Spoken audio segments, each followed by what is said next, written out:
Libo-libong taga-suporta ni dating Pangulong Estrada ang nagtipon-tipon sa makasaysayang lugar ng EDSA upang iprotesta ang pagkakabilanggo ni ERAP dahil sa kasong plunder o pandarambong. Dahil dito patuloy din ang pagsisikip ngayon ng daloy ng trapiko mula San Juan hanggang Pasig area.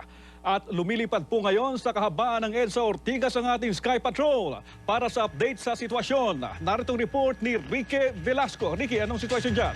Maraming salamat, Henry. Ang ABS-CBN Sky Patrol nga ay lumilipad muli dito sa ibabaw ng EDSA Shrine, kanto ng EDSA at Ortigas Avenue. At sa ating nakikita ngayon ay napakaraming ngayon na nag-iipon-ipon ng mga supporters ni dating Pangulong Joseph Estrada. Sa mga sandaling ito, Henry, ay talagang apektado ng matinding traffic ngayon ang kahabaan ng EDSA, lalong-lalo na yung mga nagmumula sa may bandang Makati.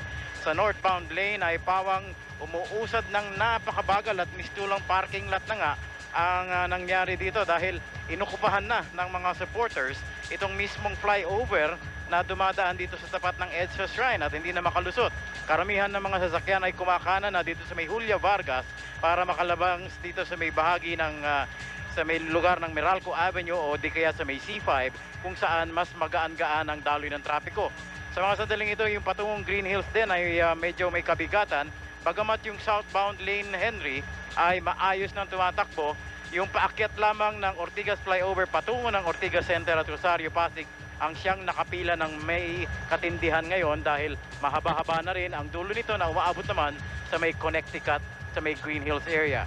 Pwede tayo mag-alternate route pa rin dito sa may bahagi ng 9 de Febrero sa mga nagmumula ng Makati area na lulusot ng Wilson patungo naman dito sa may San Juan at Quezon City side. So mula dito sa ABS-CBN Sky Patrol Chopper, kasama pa rin si Captain